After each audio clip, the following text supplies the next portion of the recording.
What is happening in the Black Sea, how the ships of the Russian Federation are being destroyed.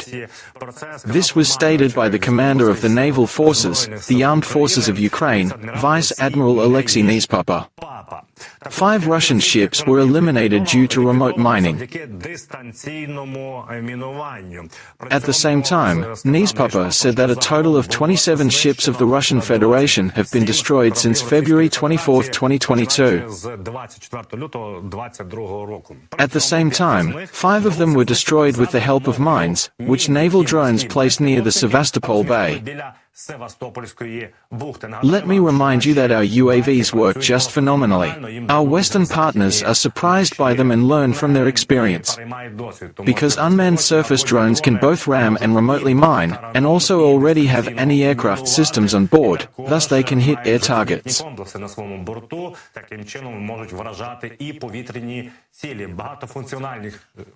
The versatility of our UAVs is simply phenomenal. 168 influential Democrats called on Biden to withdraw from the election. This was reported by The Washington Post. Among the signatories of the letter are billionaires, scientists, and other famous people. The President of the United States of America, Joe Biden, was urged to withdraw from the election and give way to another representative of the Democratic Party. The corresponding letter was sent to him by a group of donors of his election campaign, public leaders, and well-known entrepreneurs, writes The Washington Post. We quote, "We respectfully urge you to withdraw your candidacy for re-election for the sake of our democracy and the future of our nation." This is the letter, which was signed, let me remind you, by 168 influential employees of the Democratic Party and its supporters. The letter was delivered to several White House advisors, said a person familiar with the individuals who spoke on condition of anonymity. Among the signatories are the daughter-in-law of the billionaire founder of Walmart Christy Walton, billionaire investor Michael Novograd, former Google executive Nine Mosterberg and Harvard Law School professor Lawrence Lessing, former Minister Louis Caldera and others. What do they say? We actively talked about the threats posed by Donald Trump's second term. The risks to America are serious. Global and domestic instability, the abandonment of our allies, crony capitalism, political retaliation, and the subsequent erosion of the rights of women and other groups, the letter reads. The signatories called on Biden to hand over the torch. Following the example of the first President of the United States, George Washington, who decided not to run for a third presidential term and thus established the tradition of electing presidents for only 2 terms. Moreover, I want to tell you that the heiress to the empire of Walt Disney, you know the cartoons and tapes of this brand very well, she also called for the need to change the Democratic candidate.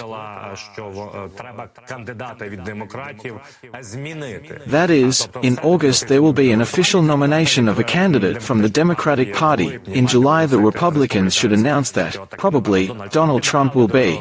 But they are urging, including a Disney representative, to change Biden. Let me remind you that Disney is also one of the donors to the Democrats in the United States of America. By the way, let me remind you about Hungarian Prime Minister Orban, who was in Kiev on July 2nd, who visited Moscow on July 5th, and he saw this light a little Orban. Hungarian Prime Minister Viktor Orban said that after a trip to Moscow and Kiev, he realized that the positions of both sides regarding the war of aggression unleashed by the Russian Federation, we quote, are very distant. The Hungarian leader said this at a press conference with Kremlin ruler Vladimir Putin in Moscow. The Hungarian Prime Minister said that this meeting with Putin is special because it took place during the war. Over the past 2.5 years, we have realized that we cannot achieve peace without dialogue and diplomatic channels, he said. According to Orban, Hungary is one of the few that can talk to both sides of the war unleashed by the Russian Federation. And that's why he was in Kiev, and that's why he's in Moscow now. We quote Orban, I felt that the positions were very far from each other, that many steps needed to be taken to establish peace. But the first important step towards dialogue has already been taken, the Hungarian Prime Minister added.